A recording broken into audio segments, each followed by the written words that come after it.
Hello Bookish Brits, my name is Andrew and today you are on a selfie stick, which my other half was given for Christmas. So if the camera does judder, it's because I'm holding it one-handed and I'm trying to use my other hand to do everything else, like, look, ooh, ooh. So if I made you a bit seasick there. Here's the thing about this video. I actually had a plan for this video. I was planning to talk briefly about, hang on. Make the camera judder! Make the camera judder! I was going to talk about these two books. Because I reread Harry Potter and the Philosopher's Stone, my first book in my Harry Potter reread. But I thought, most of us have all read it, so what would my commentary on my reaction to this book be like? So there's no point. Although, it was funny, I wrote a blog post about this and I said, oh, I think the snake in book chapter 2, The Vanishing Glass, could be Nagini, and seeing people's reactions to it, that was quite fun. And so yes, one book down, 6 to go. And I also, okay, how do I subtly put the book down without it? Hang on. Ugh, sorry, I tried to slide down my leg, be like a ninja. And I was going to talk about this one, which is my first real baby step into graphic novels, which is Young Avengers, the first volume out of 3, which is Style Over Substance. I was going to review this, but two things reason I changed my mind for that. A, I was going to gush over this and go, it's brilliant, it's great, and there's no point, I do not think there is a point of me gushing over a review, because I think you've got to be critical. I can gush over it, but I have to find fault. And second of all, as I said, there's 3 volumes. I don't want to gush over this one, then read the second and go, actually it was awful. What are you doing? So I decided, in the future, I'm going to try and read the second and third volume, and I'm going to try and review them in one big go, because I think a few of us on this channel do want to go into more genres that we are not comfortable with, and I do want to go into more graphic novel and read, because this is Marvel, I do want to read Marvel. I want to read, you know, Vertigo and DC and, you know, the Sandman series by Neil Gaiman, which that's going to be weird, I think, but yeah, but I really, really like this, and I hope you guys have read, some of you guys have read this, but I will do a review in the nearish future when I have read volumes 2 and 3, so I haven't killed it, that's great. The thing I actually thought about doing this video for was talking about web series and why web series adaptations of books have become so hugely popular in the last few months. I'm going to switch hands because my hand's getting cramped, so I might have to do this every now and then, so sorry. And why web series, book adaptations of web series have become very popular. Like, I can list like 5 off the top of my head. Like, you know, you've got the Lizzie Bennet Diaries, you've got Emma Approved, you've got Frankenstein MD, you've got Classic Alice, New Adventures of Peter and Wendy. You've got the Night School series, which is the first web series, book adaptation web series done in the UK. And I think that one's just finished on this Friday, just gone. The last episode was aired in series 1. There might be series 2. Fingers crossed, because I do like CJ, and I do think that was a very good series.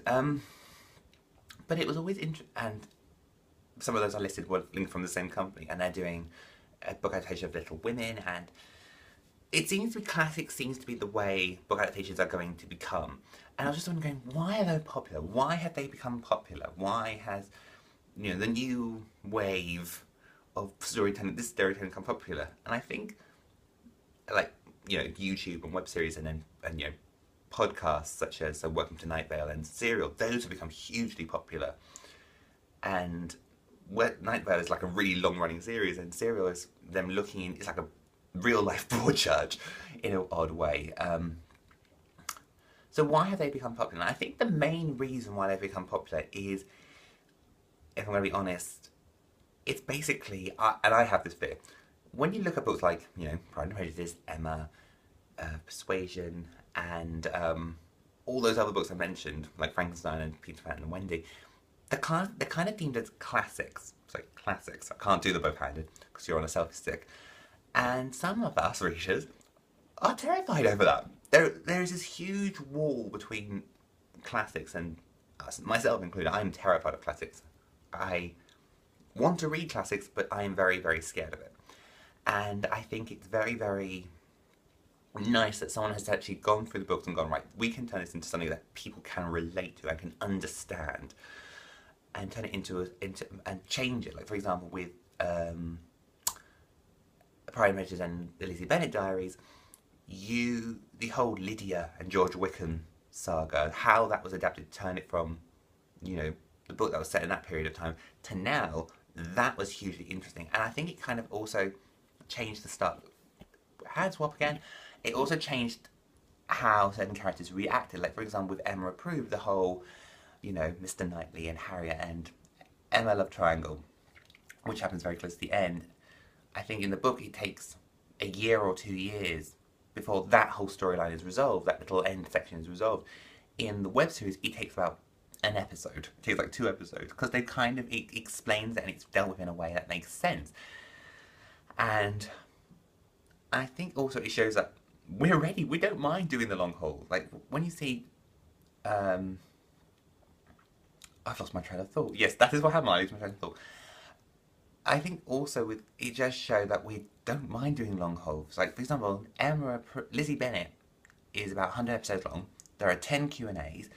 There is the domino thing which Gigi does around the time the whole Lydia, George Wickham saga happens. You then have the Charlotte web series things where we see Charlotte on her own for a while. Then we also have another small video sets which happens with those characters. They're all part of the same story. So, for example, I only watched the Lizzie Bennet Diaries and I was perfectly happy with that, but fans could easily dip in and out of that. No, actually, I lie. I watched the Lizzie Bennet and I did Gigi doing the domino storyline. You know, that side of it. And I really like doing that. But so fans can take all, do all, or do none, and it's in a way. So, and they're really quite long, that series, and there was a lot of content, and there was a lot of interacting, because they were on Twitter, Tumblr, Pinterest, and I think that shows us as younger readers, like not in our 30s and 40s and 50s. Let's lie about that. If you're more tech savvy, regardless of your age, if you're tech savvy, that is a very interesting way to go to do a series. And also, you don't have to worry about length. I've heard people say when you're writing a TV episode, like for, you know, EastEnders or Corrie, you have to have a certain type of pages to write. Like, it's about half an hour long, but you have to then include adverts. So suddenly it goes from half an hour to 22 minutes, and you have to be strict. You cannot deviate from that. Whereas with, you know, the Lizzie Bennet Diaries and Emma Approved, and even the Night School series, you could vary the length. Like, for example, Night School, there was one episode I think was literally like 4 minutes long, and then the following episode was about 6 or 8 minutes long. So you can vary it on the length, and you didn't have to worry about it. Plus, there was no middle person as well. They did it. They wrote the scripts, they did the filming, they did all the editing, and then they didn't have to then go to like the BBC or ITV or 4 or 5 or Sky and go, will you air this? They kind of went, we'll do it ourselves. So they just uploaded the video straight away onto YouTube. So I think that's an interesting way. I think new media, people are saying with the whole world of new media, the books are dead, and that's. And I think in some cases that's a bit of an over exaggeration, because I think new media works very well with books. Like, for example, if you see the books behind me, I could think of 2 or 3 of them. I'm going to try and start so you can see some of the books on my shelf that would work brilliantly as a web series. Oh, it's not. That one's not on the shelf I wanted to show you, but oh well. So, yeah, I really want to know your opinions of books being turned into like TV programs or web series or podcasts. Is there any that you have found and you love? Because I really want to get more into classics. I really want to know more about these. I want to find a good web series to get my teeth into. Like, I loved Lizzie Bennet. I really enjoyed it. I loved Emma Approved. I love Emma. Not so much a fan of Frankenstein, and I really am having issues trying to struggle with The Little Women. You know, the March Letters, that's what it's called. And the New Adventures of Peter and Wendy is a bit too sugary sweet for me, but I do watch it and I do like it. But there is a few books on behind me I want to see turned into a web series. So, is there any web series that you love that's been adapted from classic books? Is there any books that you want to be turned into a web series?